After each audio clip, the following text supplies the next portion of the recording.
What is one rule that was implemented at your school or work that backfired horribly? Not sure if it was exactly a rule, but my middle school once encouraged kids to not touch each other at all to reduce physical harassment cases, even friendly gestures among friends. All that did was get the kids running around touching each other around campus for about a month and a half, screaming physical harassment as they did so. To add insult to injury, they did it twice as often in front of the admin who made the presentation about it. My senior year of high school we got moved into a new school building across from a grocery store. The builders put walls up over the plumbing for water fountains by accident, so there was a huge increase in reusable water bottles, and the school put up a vending machine entirely full of water. Now I suppose it's time to mention that this was in Washington state, where you can sell liquor in grocery stores along with anything else. So some freshmen got the bright idea to start stealing vodka from the store, access the street, fill disposable water bottles with it, and sell it to other students. This caused a huge problem with a large population of drunk underclassmen wandering the halls of the school and getting into trouble. Finally the staff got together for a meeting about what to do. Someone suggested banning water bottles. So now students had no access to water during school hours, and everyone was enraged. There were articles written about it and parents complaining.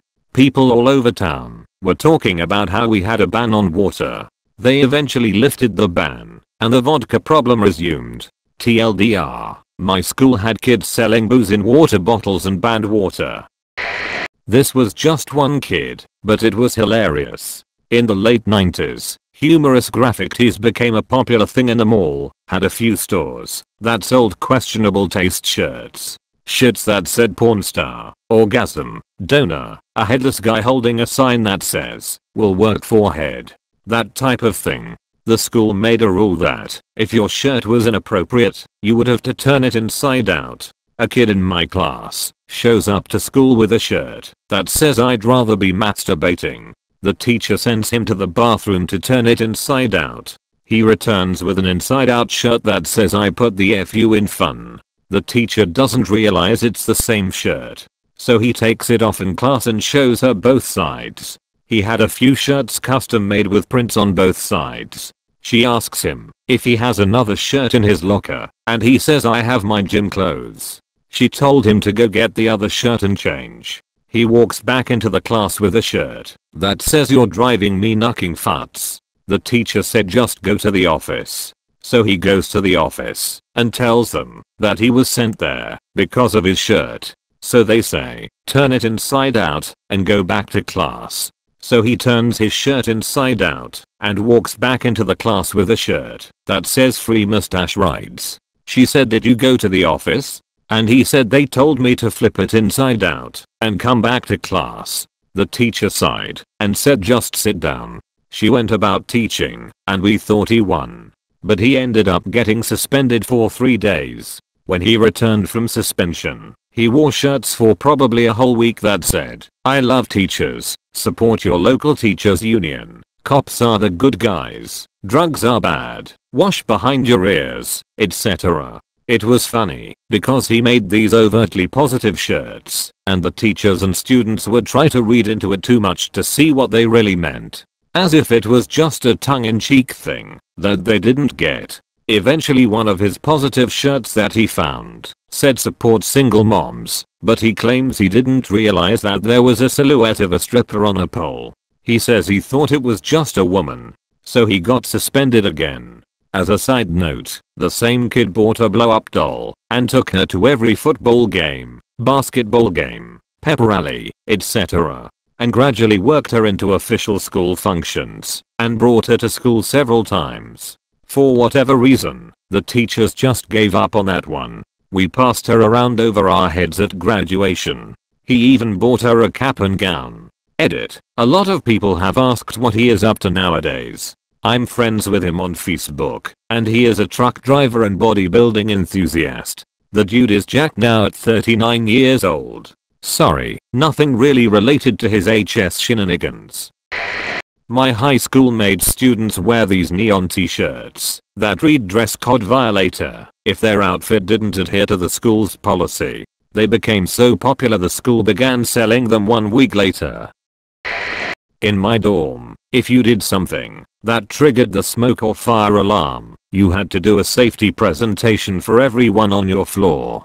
This was intended to deter pranksters from pulling the alarm. A guy on our floor was making grilled cheese in the kitchenette and burned it, which legitimately triggered the fire alarm. Afterwards, he explained, assuming that since it had been a legitimate alarm and not a prank, that he wouldn't have to do a presentation. He was, of course, wrong. So, the next Wednesday night, the entire floor assembled, and we were treated to a 30-minute safety presentation on the dangers of grilled cheese sandwiches.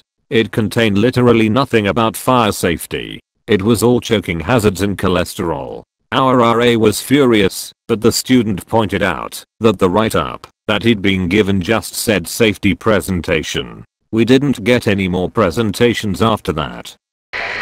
We got a new manager for our office. She was an outside hire and was trying to prove herself quickly, and she was obsessed with efficiency. So, her first week here, she sent out this very rudely worded email about employees eating at our desks. We have a very small break area, 4 tables, and we have about 300 employees here. And that we all had to stop eating at our desks because it was not efficient to eat and try to work at the same time. Through a coordinated effort by some of the more sassy people at the office, they all had their lunches at the same time and filled the break room with about 90 people, elbow to elbow, and they all ate standing up.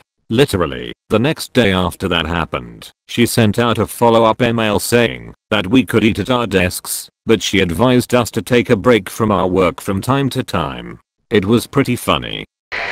New manager got rid of the sofa in the break room, so people couldn't nap on their hour-long lunch break. No one overslept or took the piss, but it was good to have the option on a tough day. Stoner guy started sleeping in other places, including in between walls and in the warehouse.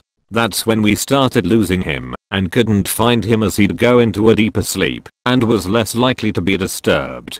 He didn't lose his job somehow. That place had a hard time hiring. Edit. To clarify where Stoner guy would go, we'd find him in between walls and shelves. It was a DIY store that had been something else years before, so there were random partition walls and oddly laid out shelving units everywhere. A real show of a store layout. He had quite a few places to hide in and nap.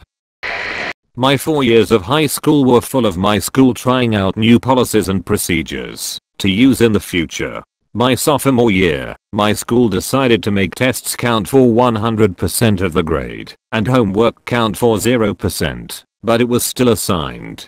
And as you'd expect, kids did absolutely no homework. The ones that didn't retain information well, or were bad test takers, struggled pretty hard to make the grade without homework padding it. Our failure rate was pretty high that year. Then, my junior year, they brought homework grades back and made a new rule that there were no due dates nor penalties for turning in late work for your 6 weeks. We didn't do quarters. As long as it was before the next 6 weeks started, you were good.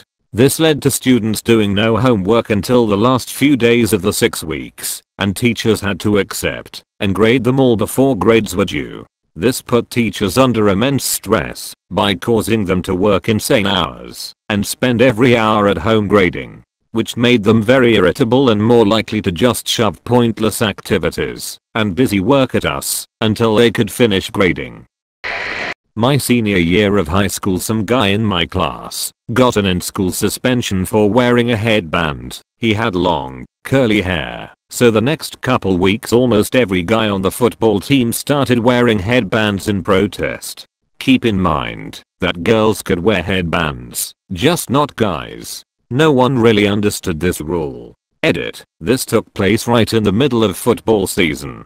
Did the rule get removed after the protest? It did. They tried suspending a couple of the guys on the football team, but, as with most places, football was so important that they couldn't suspend everyone because this took place right in the heart of football season, so they eventually gave up. They started a no gum rule that made a lot of junior high kids start a black market for gum. My junior high school adopted a policy to not allow kids to loiter in groups of 5 or more in attempts to crack down on gang mentality. This was freaking junior high. Anyway, me and my group of misfits, 6 of us, were always hanging out during free times, and the principal eventually stopped us and asked us to separate. I had to casually explain to him that were we not a group of 6, but 2 groups of 3 that were intermingling. People caught wind, and that rule was basically dead. That was one of the few times I had to explain to my father why he was called into the principal's office with me. My company, as part of its alcohol policy, said you should not drink for at least 4 hours before coming to work. When engineers got called about production problems over the weekend, they all just had a beer, but could be there in about 4 or 5 hours. Make sure to like and subscribe so we can watch together.